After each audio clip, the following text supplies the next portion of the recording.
Okay. தேன்மலரில் கூத்தாடி திருமணக்க வருகின்ற தென்காசி சாரலை போல் திக்கட்டும் புகழ் பரப்பும் இப்புத்தக திருவிழாவிற்கு வருகை தந்திருக்கும் உங்கள் அனைவரையும் வருக வருக என வரவேற்கின்றோம். வண்ண வண்ண கனவுகளுடன் வாசிப்பு எண்ணங்களை பொடியாக்கி வளர்ந்து வரும் இளைய தலைமுறையினருக்காக இவ்வளாக வாசலில் வரைந்திருப்போம் புத்தக திருவிழாவாக. புத்தகங்கள் சாகவில்லை, அலட்சியப்படுத்தப்படுகிறது.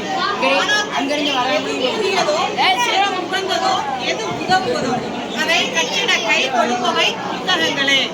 உரை என்னும் ஊசி வழியே உண்மை என்னும் நூலை கோர்த்து உன்னதமான தத்துவங்களை தைத்து எழுச்சி என்னும் எழிலான ஆடையை மாணாக்கரிடம் தந்து அறியாமை குளிர் அகற்றி மறுமலர்ச்சி தோற்றுவித்துக் கொண்டிருப்பவைகள் புத்தகங்களே.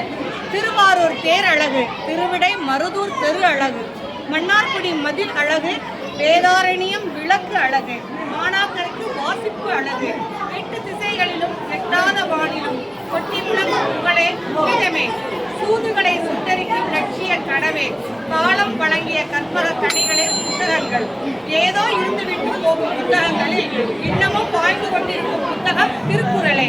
அங்காடியில் வாங்கும் பொருளல்ல படிப்பு, சிறுக சிறுக கட்டி எழுப்பப்படும் கட்டிடமே படிப்பு.